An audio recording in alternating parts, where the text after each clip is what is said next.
Thank you, Jason. Thanks everyone for spending the time. Should be a fun session. So as Jason mentioned, I'm here to talk about how to make money, create new revenue stream, leveraging data, domain expertise, and technology. And so I'll introduce myself a bit later, but I had a chance to run multi-million business unit and create them just doing that, using that data, domain expertise, and technology in order to create incremental value for customers, partners, suppliers, governments, and then being paid for that value. And so today, I'm hoping to take you a little bit through what is it not, and how to get started, how to think about it. What does it mean to create a commercial offering around analytics? But before I get started, I kind of need to get a pulse from where your organization is. So I'm going to try a poll and see what we can get out of it. So Jason, if you don't mind running the first poll, and then I'm going to share my screen. There you go, folks. So first poll coming up. Has your organization already created a data executive role? For example, a chief data officer or chief data and analytics officer. So let's get voting, folks. Let's get over 50% of the vote in, please. We'll leave this up for another 5 seconds or so. Let's go countdown. 5, 4, 3, 2, 1. Fantastic. So let's end, and there are your results, Charles. All right. So this crowd is typical. So, and I'd be very interested in getting some question at the end, but the chief data officer role with a mandate to generate revenue is a new role. So that's why the question is about when. And you'll see, like, if I was to ask that question next year, we'll get probably a shift already with 50% in the blue, and then getting the red probably out of this not even potential answer by 2023 or even 2024. So I'm going to start sharing my screen, but thank you for participating. Love it. So 8, 4%, 15, and 73. Sharing my screen. Let Jason please confirm when it comes up. Confirming we are good to go. All right. So here's why I was asking the question. That's my personal belief. There's something that I've seen happening already a little bit, is I believe the top leader role at companies or within a business unit or in a large company or in a mid-market enterprise will be people with a background as chief data officer or data executives. And the reason of that is, to be a good chief data officer, you have to understand everything about your customers. You have to understand everything about your data and your businesses and what is it that delights your customers and create value for your customer. And then you have to be good with technology. So if you mastered all those three, then you're actually primed to become a member of the succession plan for your CEO. So we'll see 2030 if I'm right. But every company will need to have a data agenda, and it has to be supported more and more from an executive. So for the reason we're here is most of the data, and when I say data, it's a word that comprehends everything. It's data management and governance and policies and privacy. But it's also the analytics part of it for internal consumption. And what I'm going to talk a lot about it for external consumption. So you're going to expose analytics within your product or services. You're going to create new analytics as a product or as a service, and you're going to sell against the value it creates to your customers. So it's literally new revenue streams for you. And so where do we come from? I am one of them, data geeks. And I'm sure if you're on this call and around you in your company, or if you answered, yes, we have a chief data officer, you recognize some of those steps. So 20 years ago, CDOs were here to protect, and they did not exist as a title, but it was like the data manager, or here to protect the data. So moving it left and right, making sure it's consistent, making sure it flows from one IT system to another one, making sure there was some compliance around it on who sees it, who doesn't see it. And that's about it. Data privacy, data governance, more of a duty for the company, and always a cost center. So that would sit in an IT organization under a CIO, and it would be a cost center. This generation of data leader, by definition, became the expert of the analytics technology, which is the matter of extracting useful information or insights from that data. And so usually there's been a growth, and you'll see those data leader became maybe the one that would introduce business intelligence and some other technology, or even machine learning, or have the first data scientist in their team to really extract the information from that data. Until you've extracted information from the data, your data is just a liability. It's just a danger. It's really a defensive play to manage it. If you start extracting information, now it's an offensive play, and you can actually go after creating value for your organization. And so all of us have been through that transformation at our companies, where they say, well, now let's do digital transformation. I've seen too many fail. Well, most of them fail, or still being on that journey for the last 20 years of digital transformation. The one that have been successful usually have centered the digital transformation around information, which is really what we just talked about, extracting information from the data using analytics. And that's why you've seen those leaders that were in the basement next to the data center, going up, and if you, maybe going up in the building more toward the senior leadership role, because it became the central component of the central strategy of most companies. If you want to do digital transformation properly, you have to do analytics properly. And that was a generation 3. Having said that, it was still with the persona of the internal stakeholder. So you still target your marketing department, your finance department, your sales organization, your logistic, anything around the inventory. All those things were targeted, or improvement were targeted to do what you do today, faster, cheaper, better. And I would say that's where most companies nowadays are still. Beauty, or the evolution, which is really what I'm going to talk about when I'm talking about today, is what if it was not just a defensive play? What if instead of serving your internal stakeholders, you started serving your customers, or your customers' customers, or your suppliers, or a government entity, with those insights that is available in your data set in the form of subscription to an analytics offering. And that's where the monetization is for me. When we talk about data monetization, is really about taking externally your domain expertise in a form of a commercial analytics application or service and charge against the value you create. So a little bit about my background. I did just that at GE Healthcare about 8 years ago now. Started that journey of, and we appointed, for the first time we had an executive that was in charge of analytics and artificial intelligence as a business. I was measured on revenue, literally. So I was one of the business leader, not one of the IT leader. And so we did just that. We tried to create across the different business line that we had, which was service, equipment, or software, and to augment the value we could create to our customers by extracting those insights from the data we had. It turned out to be very profitable for GE Healthcare, tens of millions in revenue.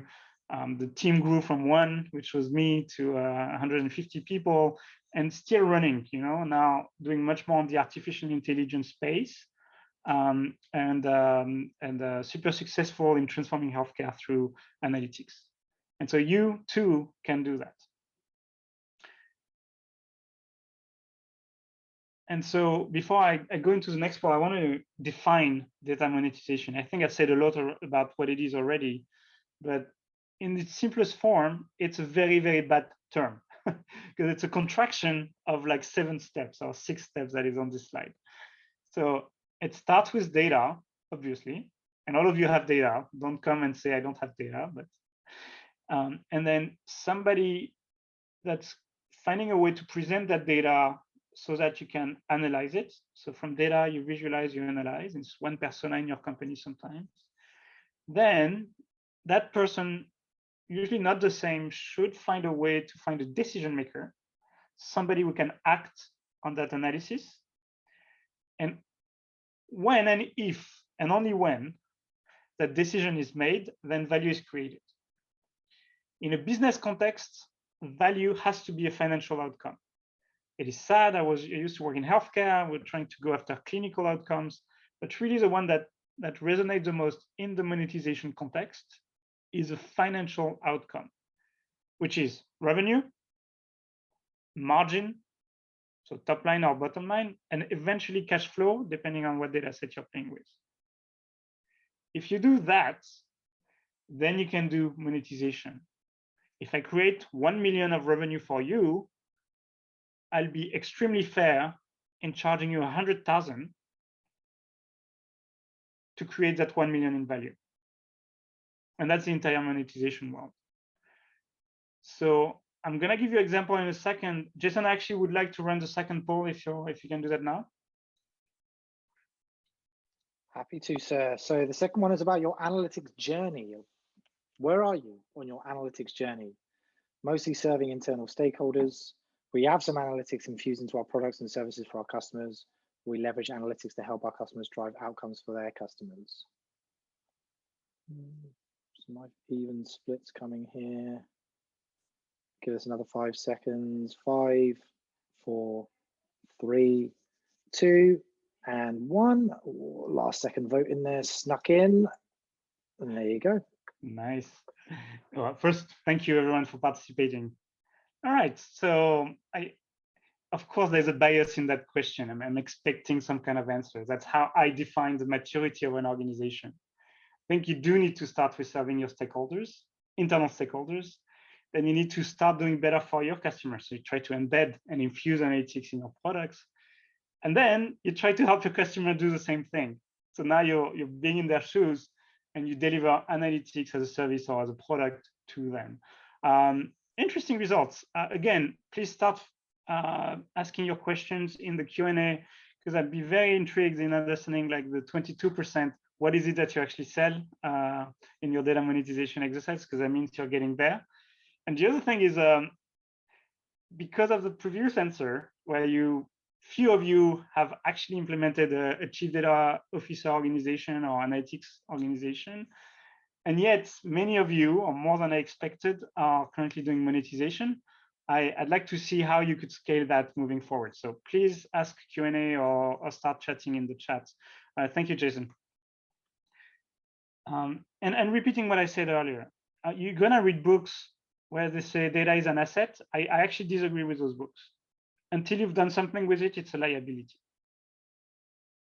All right. And so here is what companies do, just to frame and to picture what some companies do, including what I did at healthcare. So Sisense, if you didn't know who we are, so I work at Sisense as a chief monetization officer. We are an analytics platform that allow you to do exactly that, infuse analytics everywhere. And so what companies do, they would either embed analytics within their core software application, or they would create standalone analytics application, and they would sell those as a subscription or as a service. So our specialty is literally data monetization. We support companies that are trying to go external with their analytics. Here are some examples that we can talk about. One is the NASDAQ. The NASDAQ is a funny one for me because everybody's got access to the same data as they do, but not everybody's got the same domain expertise as the NASDAQ. And so what they created is an investment relationship portal that is designed for CFOs mostly, in order to help them do their M&As, as well as the pitch you do when you close your quarter. So when you read in the press, they lost 5% of revenue, but that's better than the industry that actually lost 8%. This is data usually that they would have gathered from the IR Insights subscription that they pay to the NASDAQ to access those insights. And that application is built with a platform like Sisense. Another one, if you are using Expedia in the B2B, which is called the branch that is the brand that does B2B, so managing the travel for a company and their employees, it's called Agencia. Then all the reports and all the opportunities and saving opportunities that you might find in the travel data is presented through a Sisense built application as a subscription and sold as a subscription. they create more value, and they generate more revenue. So happy to dive into more examples if some of you are interested. We actually touch all industries. So giving you some names here. And we have hundreds of customers that are generating hundreds of millions by now, building analytics for their customers, their suppliers, or their partners. I see something blinking. Do I have a question in the chat?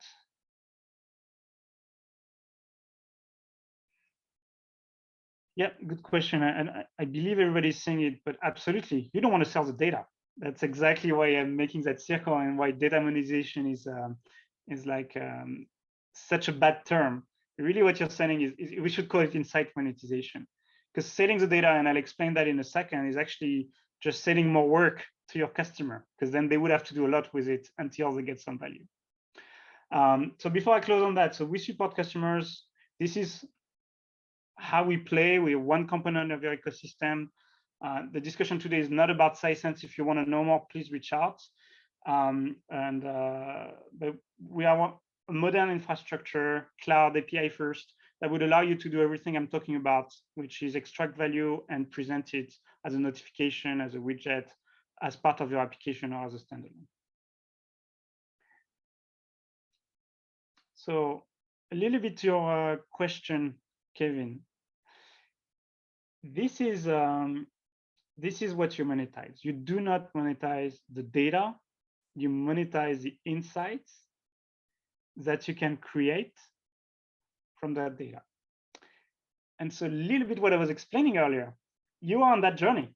You have a team in your organization, whether it's an intern with an Excel spreadsheet or 150 people at a bank of data scientists and data engineers and product leaders. But all of you are trying to do that, to extract information from your data. And your challenge is all of you, including Sisense, have a backlog of things that are yet to be done. So you kind of scratch the surface. You've done 10%, 20% of everything that should be done to extract information from data that is available to you. And so what's happening is those organizations are trying to find shortcuts in order to get the value without the pain. So I don't have to build it. I'm going to look at the people I trust, you, my supplier, because you know more about that specific topic than I can ever dream to know. And I'm not going to buy the data from you, which would just mean I have more work to do. I'm going to buy the insights. And if those insights are driving financial outcomes, more revenue, more margins, I'll be happy to pay for it, because it will be much faster for me to access that value. Make sense? And so the monetization market is just that, but it's immense, because every single company in the world has a backlog of analytics and insights that they are not creating and hence not consuming, and that's value that they're missing out on. And so your duty is on the right-hand side is to say, hey, let me help you. I see more data than you do. It's more realistic for me to make the investment to do an advanced application around travel, travel spendings, for instance, or for us, there are companies that would do, I don't know, document management. So why would a company spend 2 headcounts, 6 months, 12 months to build an advanced analytics on document management? That doesn't make sense. But if a document management company did it and then gave you the insights on what to create, what not to create, what to promote, what should go external, what to make sure is used by your account executive team when it's being published, this is high value, but you should buy it from your partner, your document management company. You should not build it. And so you can create and augment your product and services, or, and I'm planting a seed here, the chart is very specific, it's an ID, or you can use it to open new markets. So think about the example I was giving about the NASDAQ. There was no commercial relationship between CFOs and the NASDAQ until they created an analytics portal and subscription to help them be better at investor relationship management. And we see many companies like a B2C company starting to say, you know what, in my ecosystem, whether it's a supplier, a partner, government, there might be somebody else who's not my customer today that is interested in the insight that is available in my data. And if it's true, then I should probably create a new offering, a new analytics portal, and go after that market. So a good example would be an insurance company that's a B2C. So they buy insurance, life insurance from an insurance company. They sell it to a consumer like you and I. But you and I, we're going to buy 1 or 2 life insurances in our lifetime, if at all. And it's going to cost us $10 or £10, wherever you are, a year or a month.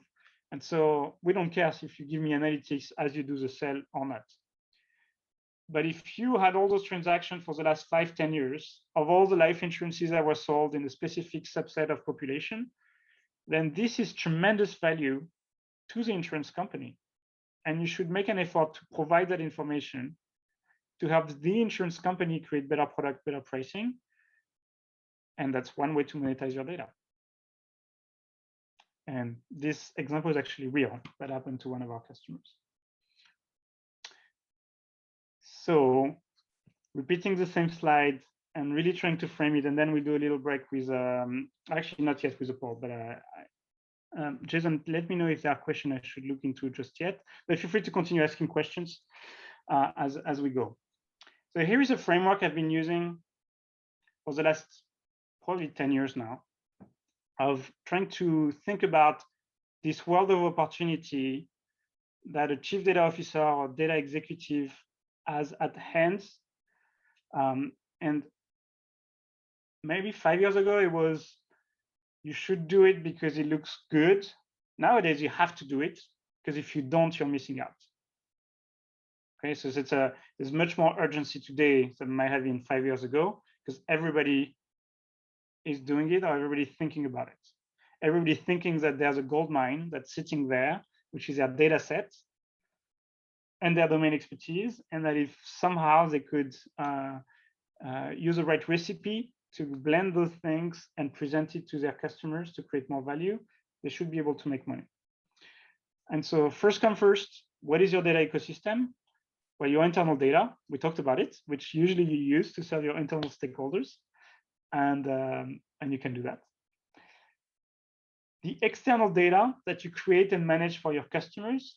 So it could be sitting in your software, could be sitting in your services, could be sitting in your equipment. What IoT means here is Internet of Things. So if you're selling equipment and they are connected, then you would get data.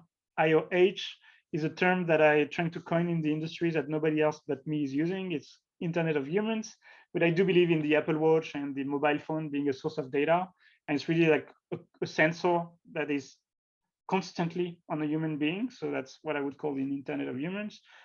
Or if you've been on a journey already to centralize the data in some sort of data lake, or you're working with Snowflake or Microsoft or AWS or GCP, to name all of them, and you already have that exercise of centralizing the data in order to make sense of it, then that's one source of data for you.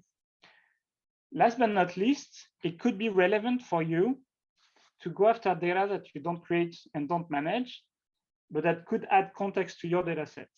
So let's say you're in the real estate industry, and if you are, then average income per zip code, which is almost public, or maybe it's very cheap to acquire, average income per zip code is relevant in the way you might do real estate, because you might decide to do more 2-bedroom units than 3-bedroom units, because that's what people can buy. And then your next project as a building is going to be much more efficient because you've adjusted, thanks to external data, the insights you can provide to the real estate company that's about to make that building. So again, if you tell me at the end of the presentation, giving you a hint on the last question, I don't have enough data, I will challenge you to think again. There's tremendous amount of data in what you create today and what's accessible to you externally. And so what you need, because of all those things that your company and your employees and your customers will think of, what you need is a way to experiment. What you need is a way to go really fast at prototyping an idea, and then an ability to scale. And that's why I call it the innovation factory. Sisense is one option for you to create really fast and to scale. It's not the only one, but really that speed and that discussion, those iterations that you're going to have with your customer is a key to be successful. Give you an example here. I went into, back with GE, I went into trying to, which one would be a good example? Yes, this one. So we were trying to help a hospital manage their suppliers. So we look at all the invoices that they had to buy implants, for instance, or medications. And we say, hey, you need to negotiate a 5% discount because that's going to save you X. And the hospital told us, I'm already doing that. I don't need it. Once a month, I know how much I'm spending. But it looks like in your data set. So we had that discussion on the Friday after we built the prototype on Tuesday. So within a week, we had that discussion with one of our customers. And they said, you know what? I think we should look inside. And instead of splitting my spending by suppliers, I'd like to see it by surgeons. So 2 surgeons that are doing the same procedure, like a knee replacement, they should spend about the same amount of money if they get about the same outcome. Yeah, right. So we did an iteration and we built that view where we would benchmark surgeons that are doing the same kind of surgery, and we looked the average spending to do a surgery, and we found significant variance. And so Dr. Charles would spend 3,000 to do a knee replacement, probably much more than that, but let's say 3,000. And Jason would spend 1,500, and we'd have the exact same success rates. And so in that meeting, they called Dr. Charles in the room and say, hey, why? What's different? And they decided on that day to change how you close the patient after the surgery, whether you use Scotch or you use staples for the exact same clinical outcome. And in that day, they saved 1,500 per surgery, and Charles was doing 70 surgery of knee surgery replacement per year. So they saved 70,000 right away. And that was the iteration that got us to understand what variables they controlled and what to sell. And then we had a solution where we would save inventory in the range of 400, 500,000, sometimes $1 million, and we'd sell against that value. So hopefully you start thinking about what it could mean for you to extract those insights and to drive a financial outcome for your customers. And so how you go to market? Well, do it as a service if you don't know what to build.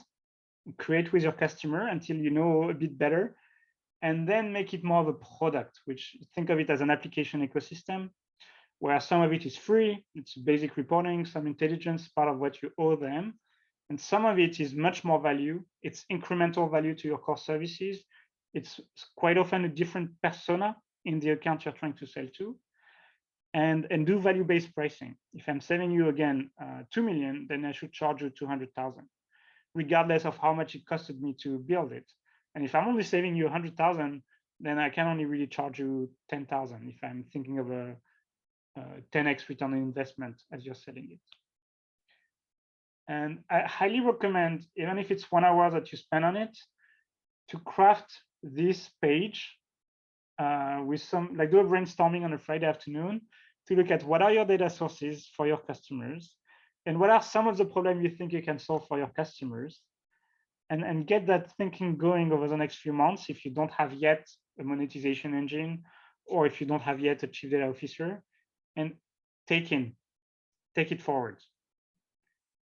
And we will be available, like many of my peers in the industry, to help you through that thinking and accelerate that thinking.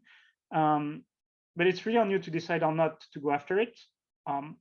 The title is true. It's actually usually much more, but it's a significant growth engine. So back to why we agreed with Jason to do that session is all of you are looking for growth opportunities. What I'm describing to you is relying on existing assets.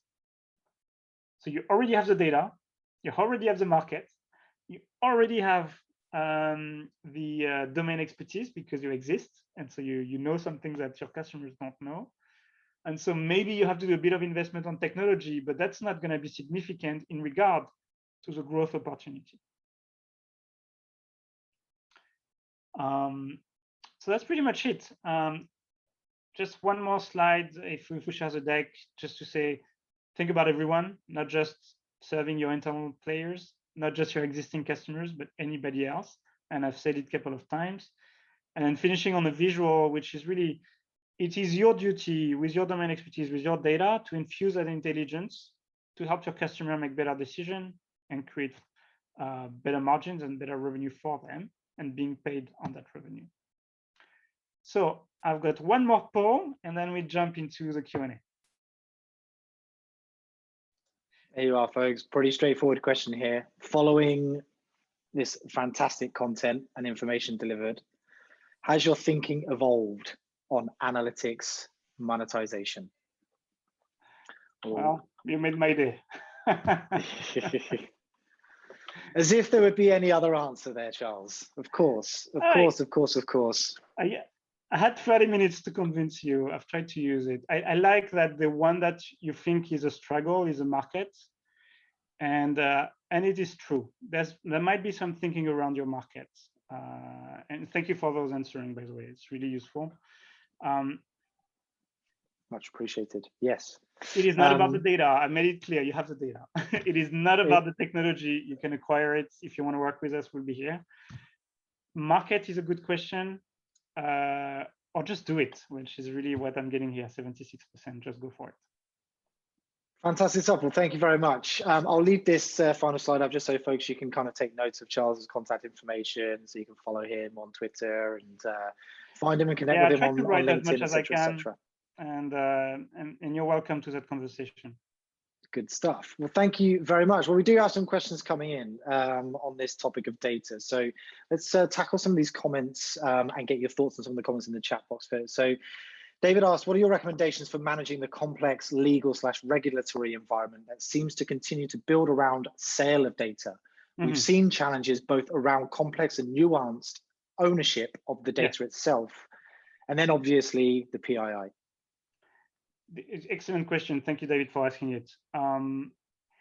Here is my take on it. So one is don't do anything illegal. I need to say that first. So if you don't have rights to use the data, don't use it, or find a way to get those rights. And so that would be an exercise looking into your terms and conditions. When I was at GE, which like this big monster where any change takes 12 months, we actually updated the terms and conditions. So we could have this secondary usage of the data as a standard in artisancy. So we earned those rights. And as we renewed contracts or as we signed new contracts, we would get more access to that data. But even before we did that, there was some of that data that was on us. If I'm looking at an asset utilization, which would be a throughput. So let's say 2 patients an hour is what you should expect from a CT machine. There's nobody else's data but mine. Like I can look at all the devices and make a benchmark on, is this 2 patients per hour on that asset, or is it 2.2, or is it 1.8? There would be no PHI. There would be nothing but the aggregated value of that KPI, which is how many patients can I scan in an hour. This was already a multi-million business unit for us, because if you tell someone how to better use a $5 million asset, which is about the cost of an MRI over 3-5 years, well, then they save money. And you could also already sell that asset. So, and it could be all those things around utilization that are usually not your data, because this is what your application generates really, could be a good starting point. Anything around data quality, you could do analytics about data quality. So, you say, well, we noticed that you're trying to capture zip code, but in that column, I have a lot of text.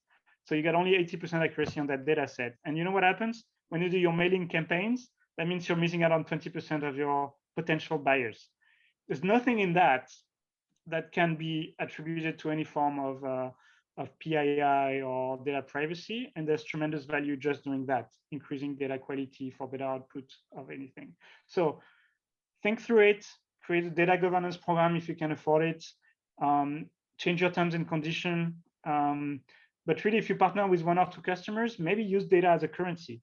So if you give me your data, I'll give you insights, or you get 3 months of consumption of the insights, and your customer will thank you, because I'm not doing anything with it anyway. So it's one way to value their data, and to acquire data as well. So hopefully giving you some direction there.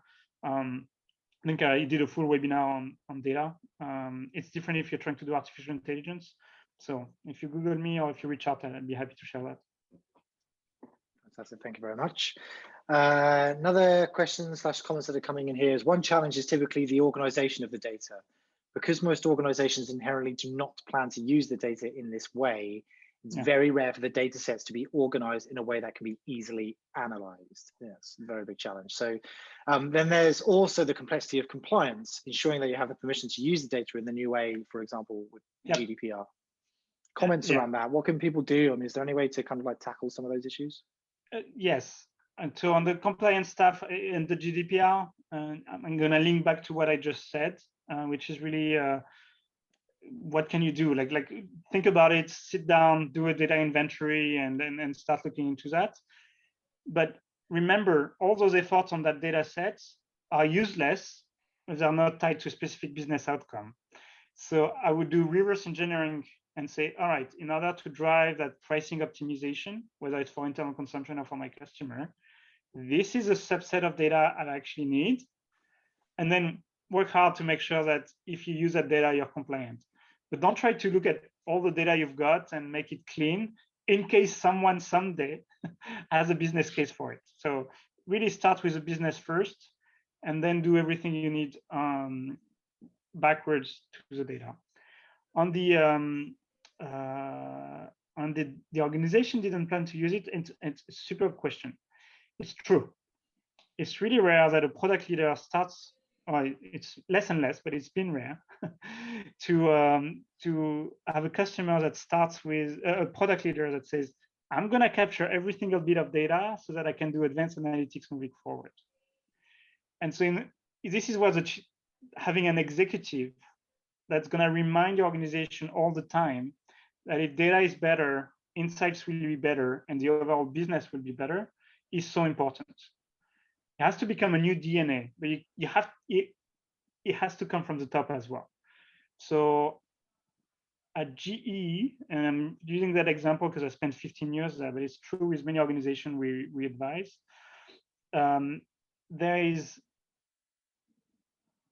made it a mandatory, one of the 3 priorities for every single business unit in 2018 had to be around data, how to create better data set, and how to monetize those data. It took me 4 years to climb and be in one of those 3 elements of strategy for every single business unit.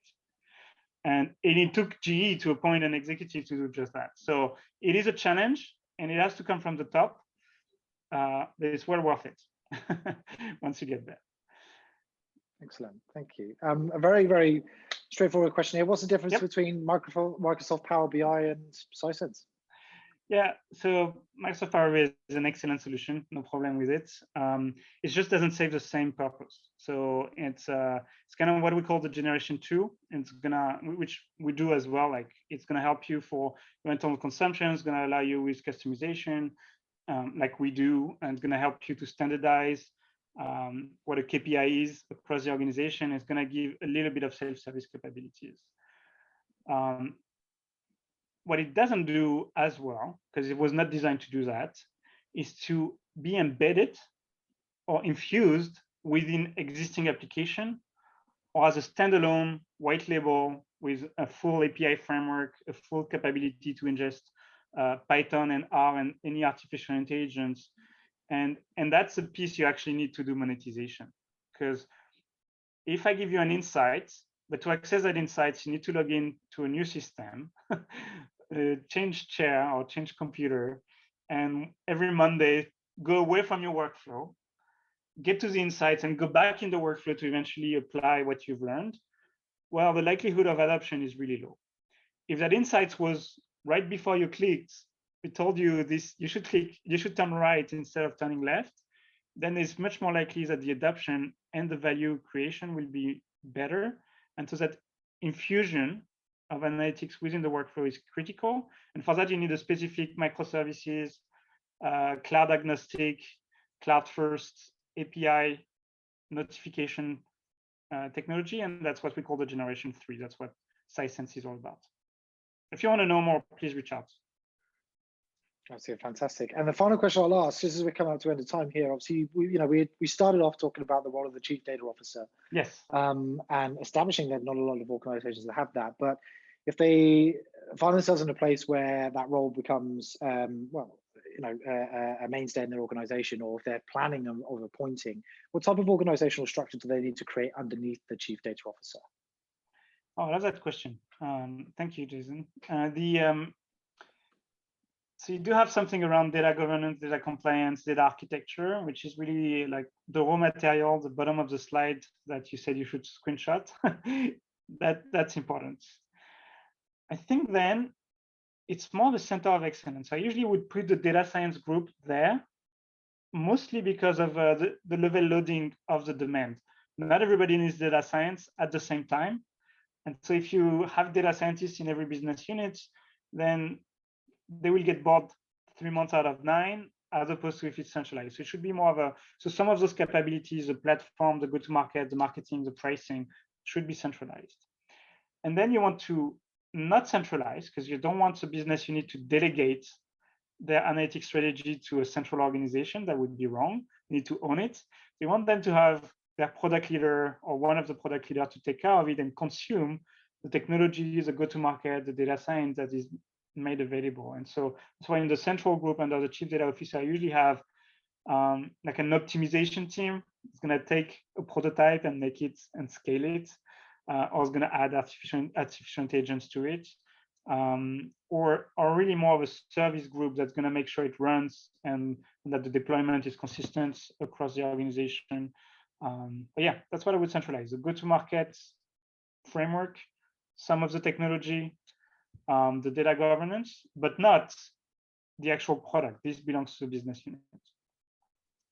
Fantastic, excellent. Well, that brings us right up to the end of time. So that's cool. Brilliant. Thank you very much, Charles. I just want to obviously ask all the audience as well, as always, from wherever you may be behind your computer screen, to join me in a virtual round of applause for Charles. Thank you very much.